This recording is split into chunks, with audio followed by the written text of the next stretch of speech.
Bharatiya Janata party है। इन्होंने कहा ना, मतलब अभी सबके बयान लाइन से सुनेंगे तो तुलसीदास जी का दोहा था ना, हाँ।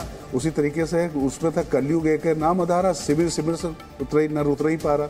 यहाँ बीजेपी एक है नाम उधारा, सिमिर सिमिर नर उतर ही पा रहा। तो मोदी जी का नाम कस के लीजिए, नर उतर ही पा रहा, कलयुग केवल मोहिंदर जी आपकी बात अधूरी रह गई थी। जी हाँ मैडम, मैं हार की बात पे कर रहा था कि विश्लेषण जब होता है तो विश्लेषण आंकड़ों का होना चाहिए, प्रयासों का होना चाहिए। वो अभी होगा। देखिए अभी व्यक्ति पर जो दोषारोपण है ना, चुनाव आयोग की तरफ से अभी आंकड़े आए नहीं है, किस रीजन में कौन जीता है, किस रीजन में क्या रणनीति चली है, वो होगी चर्चा। लेकिन अभी जो मोटी मोटी तस्वीर है उसमें यह है कि 3-1 बीजेपी 3 बड़े राज्य जीती है। और जब बधाई के पात्र है बनता है। देखिए मोदी जी का मैंने आने के बाद कहा था, अगर शुरू का कमेंट्स मेरा याद करें, कि he is one of the best communicator. वो अपने जो पार्टी कार्यकर्ता हैं उनके साथ भी बहुत बढ़िया कनेक्ट करते हैं। जैसे आज शाम को सीधे पहुंच रहे हैं, वो इंतजार नहीं करेंगे।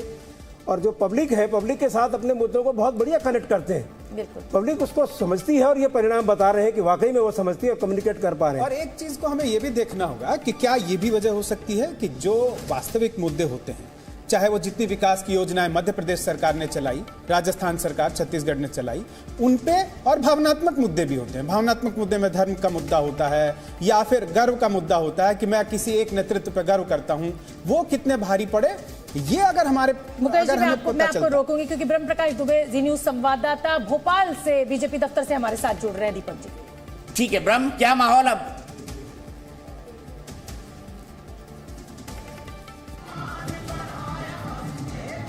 मुझे नहीं लग रहा ब्रह्म सुन पा रहे हैं। ब्रह्म सुन पा रहे हैं आप हमको?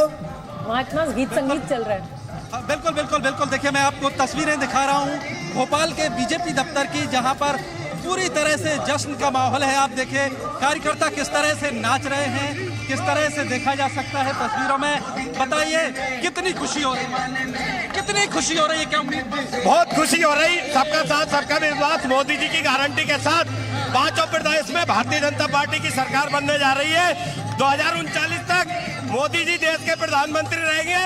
2024 में भारतीय जनता पार्टी सोच रहा है। कितनी उम्मीद थी मध्य प्रदेश में आप लोगों को? मध्य प्रदेश में उम्मीद थी 132 सीट होगी, 155 सीट की, 155 में बोला गारंटी के बाद 152 होगी। ये किस वजह से इतनी बड़ी जीत मान रहे हैं? मोदी जी की 151 से 159 तक बनेगी सरकार। और देखिए हम आपको पूरे दफ्तर में सेलिब्रेशन दिखाएं, किस तरह से सेलिब्रेशन हो रहा है। कार्यकर्ता नाच रहे हैं लगातार, इस तस्वीरों में देखा जा सकता है। पार्टी दफ्तर में लगातार पार्टी के नेता जो हैं वो नाच रहे हैं। मुझे बताइए कितनी बड़ी जीत मान रहे हैं? ये देखिए ढोल नगाड़ों के साथ।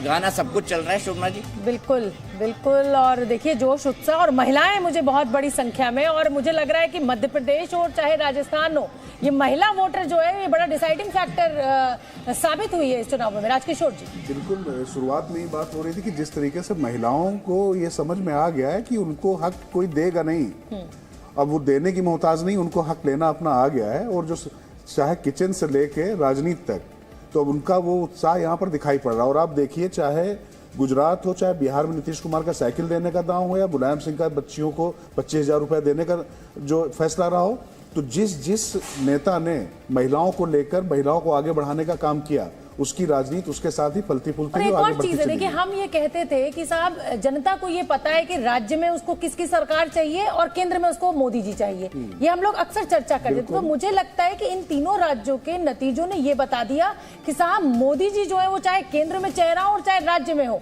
वो बिल्कुल उनका विजय रथ नहीं रुकेगा। वो डबल इंजन की सरकार का फॉर्मूला चल गया। और देखिए, मैं फिर एक बात, इस बात से मैं महेंद्र जी की बात से बिल्कुल सहमत हूं कि हार के 50 कारण हो सकते हैं, जीत सिर्फ एक होती है, हार के तमाम कारण गिनाए जा सकते हैं। लेकिन मेहनत कम हुई, क्या हुआ, एक जो सबसे बड़ा जो अंतर आ गया है कि जिसको मैं पहले कह रहा था फ्री बीज, चैरिटी या जन कल्याण की योजनाएं, कोई भी सरकार हो वो उसी तरीके से चला रही है।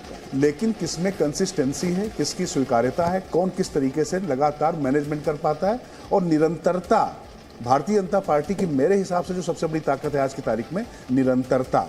और किसी भी चीज पे अगर उनको लगता है कि इस मुद्दे से जरा भी नुकसान हो सकता है, नहीं, मैं तो निरंतरता का आपने क्योंकि जिक्र किया है तो मैं आपको बताऊं राजकिशोर जी कि तेलंगाना में चुनाव प्रचार खत्म हुआ और अगले दिन पश्चिम बंगाल में गृह मंत्री अमित शाह रैली को संबोधित कर रहे हैं। तो एक कहीं ना कहीं मन में ये भी आता है कि भाई ये आप 365 दिन 24 घंटे 7 दिन आप एक मोड में रहते हैं, और शायद वही मेहनत है, वही डेडिकेशन है, वही जिसको कहा जाए कि इच्छा शक्ति है कि आप इस तरीके से आपका विजय रथ रोकना तमाम विपक्षी दलों के लिए मुश्किल क्या नामुमकिन होता जा रहा है। बिल्कुल, मुझे याद है कि एक समय, याद होगा दीपक जी आपको, डॉक्टर हरीश खरे प्रधानमंत्री नरेंद्र मोदी के, प्रधानमंत्री मनमोहन सिंह के एडवाइजर होते थे, तो उन्होंने एक बार एक आर्टिकल लिख दिया, उसमें कहा था कांग्रेस चुनाव लड़ने वाली मशीन है। तो कांग्रेस तो पता नहीं चुनाव लड़ने वाली मशीन थी या नहीं थी, लेकिन भारतीय जनता पार्टी ने बताया कि हम मशीन भी हैं और हमारे पास ह्यूमन कनेक्ट भी है। और इस तरीके से लगातार एक चुनाव खत्म नहीं होता, दूसरा टास्क तुरंत अपने हाथ में ले लेते हैं और लगातार होता रहा है। कोई भी विजय हुई, यूपी की विजय के तुरंत बाद पश्चिम बंगाल का दौरा था। हाँ। तो बिल्कुल देखिए, ये इस समय नाचते गाते बीजेपी कार्यकर्ता खुशियां मनाते हुए, और जाहिर सी बात है कि जिस तरीके से एकदम मैं तो इसको यही कहूंगी कि ये ताबड़तोड़ जीत है। छत्तीसगढ़ में 56 सीटों पर बीजेपी है और कांग्रेस 33 सीटों पर, और मध्य प्रदेश में भी वैसा ही, राजस्थान में ऐसा ही। तो अब मुझे और दीपक जी को दीजिए इजाजत इन शानदार तस्वीरों के साथ। शाम को 5 बजे से मैं और दीपक जी फिर एक बार हाजिर होंगे, लेकिन अब खबर